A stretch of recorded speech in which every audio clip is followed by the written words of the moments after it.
Magagawa mo na ang spin dryer mo kapag napanood mo to. Marami nagagalit sa akin pero mga repairman, ito ay for knowledge, for demo tutorial, for basic demo. Ito po kasi mga repairman para halos lahat ay matuto po kayo. Maraming nag-upload sa akin, maraming pinopost po ako na puro mga negative yung mga sinasabi.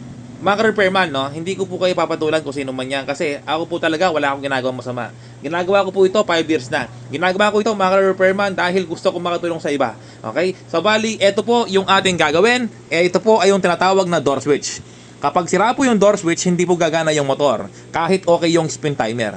Yung spin timer po, kahit okay po yan, kung sira yung door switch niya, ay hindi pa rin gagana. Yung dalawa na yan, mga repairman, ay konektado. Kung makikita po ninyo, ay naka-series connection. Paano ba malalaman kung sira yung door switch or sira yung spin timer? Wala pong ugong yung motor. Walang ugong yung spin dryer. Madalaman mo, itapat mo sa tenga mo yung housing ng spin dryer, tapos pilitin mo yung timer habang naka-plug po sa 220 volts. Kapag walang ugong, ibig sabihin po, sira yung door switch, sira yung spin timer. Yung door switch ay nare-repair po siya. Paano nga ba? Kuha ka ng liya. Ito po.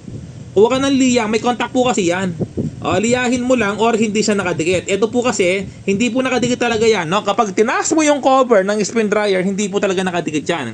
Magdidikit lang yan kapag binaba mo yung cover. Kapag binaba yung cover, mga repairman, na mangyayari, ganyan po siya. Magdidikit po yan. Okay? Kaya kapag sira ang inyong cover, hindi po talaga mag-on yan. Kapag sira ang inyong cover, pwede mong i-bypass to. Pwede mo siyang i-reacta. Pero kailangan, ilahin mo yung kanyang cable brake or alisin mo yung kanyang brake. No? Kapag po kasi nakareacta yan, tapos tinaas mo yung cover habang naka-timer, ang mangyayari po, gagana pa rin yung motor pero pigil, uugong lang. Okay, hindi po maganda yon.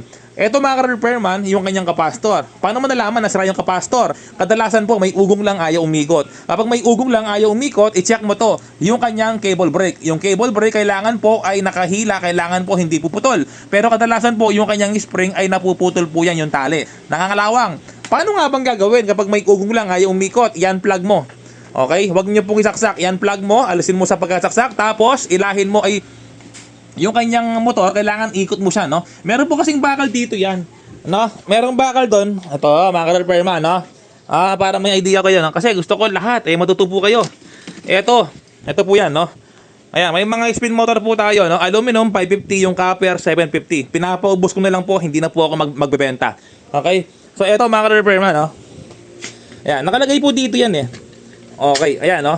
O, yan. Unang step, kailangan mong buksan sa likod yung cover niya at ikot mo to. Kapag ito, nahihikot mo yan na maginhawa, ibig sabihin po ay hindi po stock or hindi po nakapreno. Magpalit ka ng kapastor, sigurado, gagana yan. Okay, kapag ito, hindi mo siya maikot sa kamay mo, sa kanyang daliri, hindi mo siya maikot, ibig sabihin po, okay yung kapastor. Ibig sabihin po, stuck yung makina or sira yung bushing.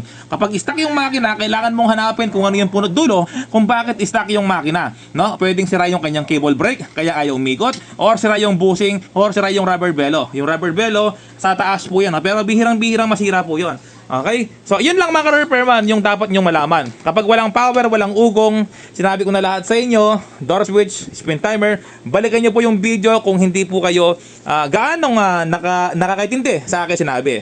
Okay? Makalampag ang spin dryer, ano nga bang papalitan? Kapag makalampag mga repairman, i-check mo yung kanyang rubber bellow. Ito yung rubber bellow sinasabi ko kanina, no? Ayan, no?